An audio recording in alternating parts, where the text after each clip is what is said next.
नमस्कार. स्वागत आहे तुमचं एका नव्या व्हिडिओमध्ये. मित्रांनो, काल अर्थसंकल्प मांडत असताना 6 मार्च 2026 फडणवीस सरकारने शेतकऱ्यांच्या कर्जमाफीची घोषणा केली आणि शेतकऱ्यांमध्ये आनंदाचं वातावरण तर आहेच आणि न्यूज मध्ये सुद्धा या गोष्टींचा खूप चर्चा आणि रंगात येऊन या ठिकाणी न्यूजवाले सांगत आहेत.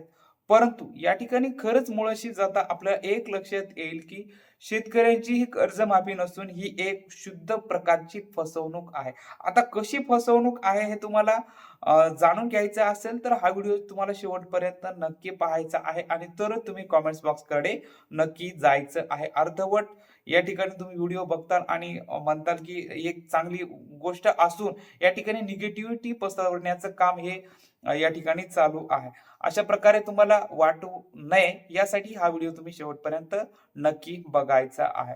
आता मित्रांनो, या ठिकाणी ठाकरे सरकार आणि फडणवीस सरकार या दोन्ही सरकारनी या ठिकाणी कर्जमाफी तर केलेली होतीच.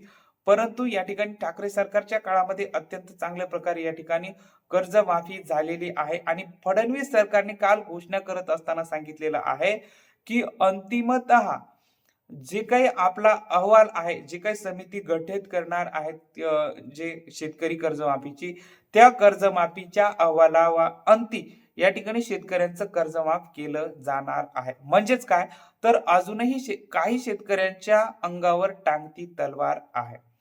आता बघू शकता की मित्रांनो, या ठिकाणी 2 लाख ज्या शेतकऱ्यांवर कर्ज आहे त्या शेतकऱ्यांचं कर्ज माफ केलं जाणार आहे. परंतु कोणत्या शेतकऱ्यांचं माफ केलं जाणार आहे?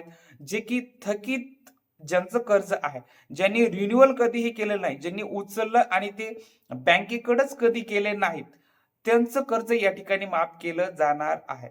परंतु अजूनही एक शेतकऱ्यांमध्ये खरा संभ्रम महत्वाचा आहे की बँकांनी काय केलेलं आहे माहितीये का?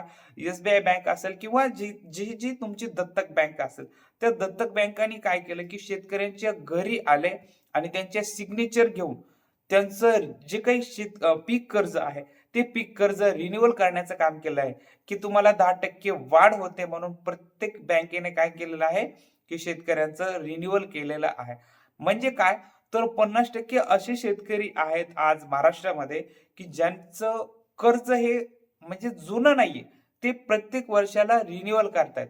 म्हणजे 2 लाखापर्यंत 50,000 असेल, लाख असेल किंवा 1.5 लाख असेल, 2 लाखापर्यंतचं कर्ज असेल, त्यांनी नेहमी रिन्युअल केलं आणि अजूनही ते रिन्युअल मध्येच आहे. आता त्यांच्यासाठी काय रिन्युअलसाठी फक्त ₹50,000 प्रोत्साहन.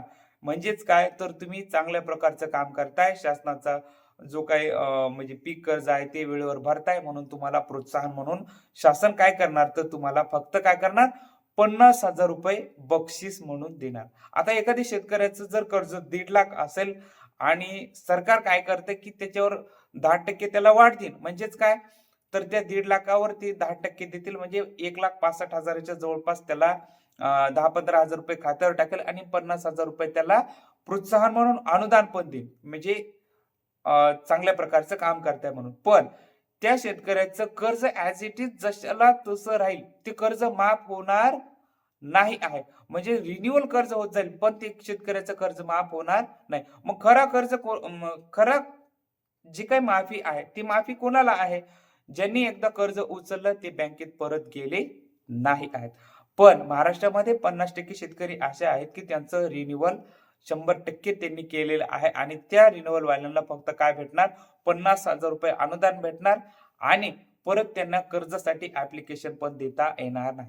पण जे शेतकरी असे आहेत की ज्यांनी एकदा कर्ज उचललं आणि परत बँकेकडे गेले नाहीत, त्यांचं कर्ज तर माफ होणार आणि त्यांना नवीन सुद्धा कर्ज भेटणार. आता उदाहरणार्थ, एखादा शेतकरी आहे, त्यांनी 1.5-2 लाख रुपये कर्ज उचललं आणि परत बँकेकडे कधीही गेलेला नाही आहे.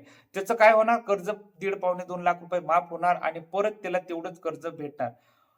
ही झाली त्या जी काही शेतकरी आहेत, थकीत शेतकऱ्यांचा फायदा झाला. पण जे रेग्युलर शेतकरी आहेत, त्या रेग्युलर शेतकऱ्यांना कधीही या ठिकाणी फायदा होणार नाही आहे. आता त्याचबरोबर समिती काय गठीत करणार आहे, तर त्या तुम्हाला तर माहिती आहे, फडणवीस सरकार जे आहे ते व्यापारी किंवा व्यापाऱ्यांचं सरकार किंवा या ठिकाणी उद्योगवाल्यांचं सरकार म्हटलं जातं. शेतकऱ्यांचं सरकार कदापिही नाही आहे. आता हे सरकार काय करणार? जे मोठे व्यापारी असतील किंवा नोकरदार असतील किंवा ज्यांचं उत्पन्न जास्त आहे, अशा शेतकऱ्यांचं कर्ज माफ करणार नाही आहे. या ठिकाणी अशा प्रकारे जे काही अहवाल येतील, त्या अहवालाअंती आपल्याला लक्षात येईल, की खरंच ही एक शेतकऱ्यांची शुद्ध फसवणूक आहे आणि आपल्याला जे काही 50,000 चा ठेंगा आहे, 50,000 आपल्या हातात ठेवले जातील आणि कर्ज जे आहे ते शेतकऱ्यांचं ॲज इट इज ठेवलं जाईल. बाकी सर्व काही असो, जे काही आपले थकीत शेतकरी कर्जदार आहेत त्यांच्यासाठी एक चांगलीच महत्त्वाची बाब आहे.